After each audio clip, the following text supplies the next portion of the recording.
I guess we are, let me do this right in my head, I guess 12 days from the Jimmy Garoppolo witching hour. Like this is going to happen. Is that a good fantasy name? Jimmy Garoppolo witching hour? Write it down. Write it down. Because I guess the next 3 days of games, if all the quarterbacks that play, the starters that play, emerge unscathed, it looks like Garoppolo will just have to be released on the 30th, right? Is that the way we're currently looking at things entering the biggest preseason week of preseason? Mike? Here's the question. August 30 is the day the roster's cut to 53. Right. However, Jimmy Garoppolo's $24.2 million base salary does not become guaranteed as a practical matter until 4 p.m. Eastern on Saturday, September 10. So, do they carry him on the 53-man roster while waiting for lightning to strike somewhere else between August 30 and September 10? And I think it was in that window when Teddy Bridgewater's ACL and knee imploded 6 years ago. And consider this. There's a regular season game on Saturday, September 8th. And I don't want to jinx anybody. I'm not going to name names, but there's only 2 starting quarterbacks in that game.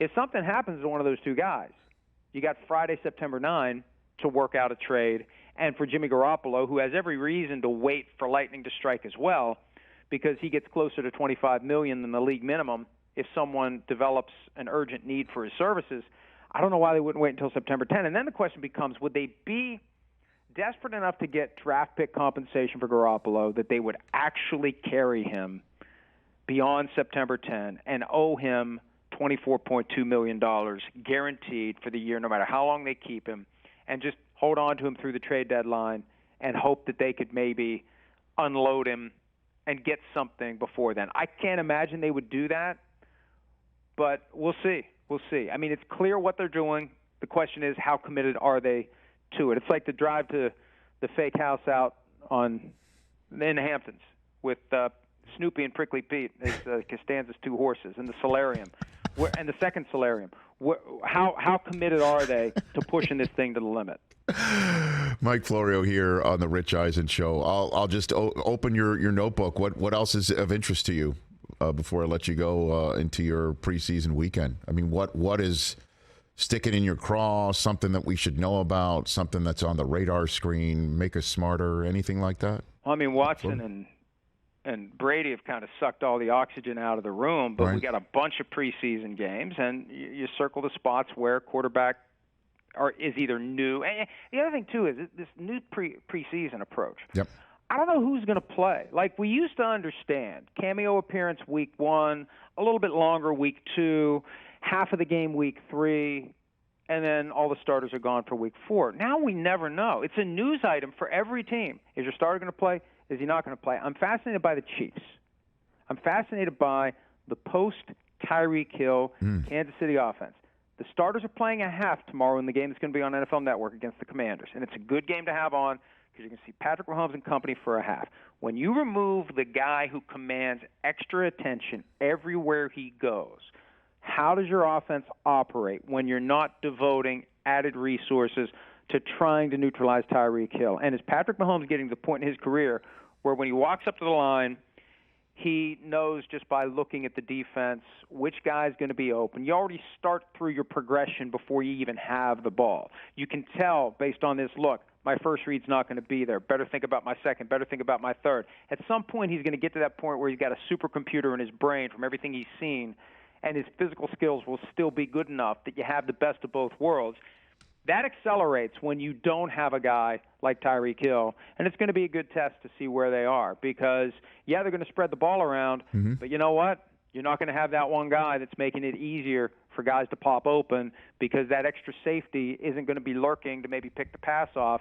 Well, he will be lurking because he's not going to be chasing Tyreek Hill around. Well, maybe Sky Moore could be that guy, takes the top off every now and then. Obviously, no one's Tyreek Hill. I get it. But I kind of dig the idea that the diversity, the diversification, that there's many different guys. I mean, MVS and Juju are no slouches, right? And then you've got this Justin Watson kid that's getting a lot of attention.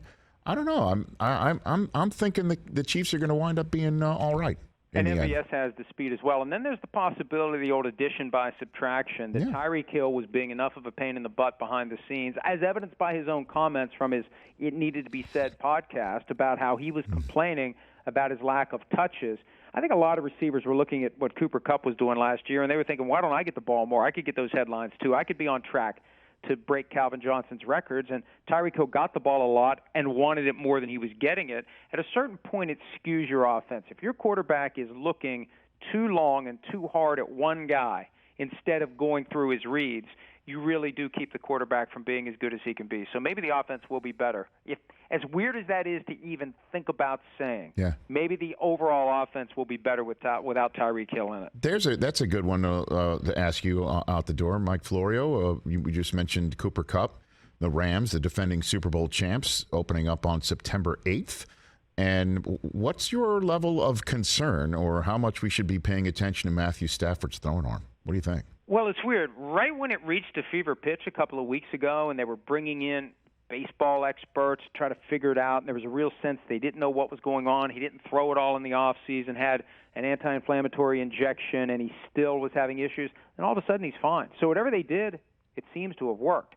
But with the Rams, I'm really wondering, because you get to the end of a season, and you get defense coordinators who look at the things that embarrass them. And Cooper Kupp's performance embarrassed a lot of people last year. How aggressive will defenses be in taking away Cooper Kupp? And what will the Rams have to pivot to? Is it Allen Robinson? Is it the running game? You know, in the Super Bowl, Cooper Kupp early on wasn't doing much. It was going to be Odell Beckham Jr. day for the L.A. Rams until the ACL went. And the Bengals were doing a good job of keeping Cooper Kupp from destroying them. I just wonder how much of that playbook translates to this year, and what can the Rams pivot to if Kupp is kept in check and doesn't have the kind of year he had. And a lot of that pressure is going to be on Stafford, just like without Tyreek Hill in Kansas City. If Cooper Kupp is covered, where's the opening for Matthew Stafford to get the football? Okay.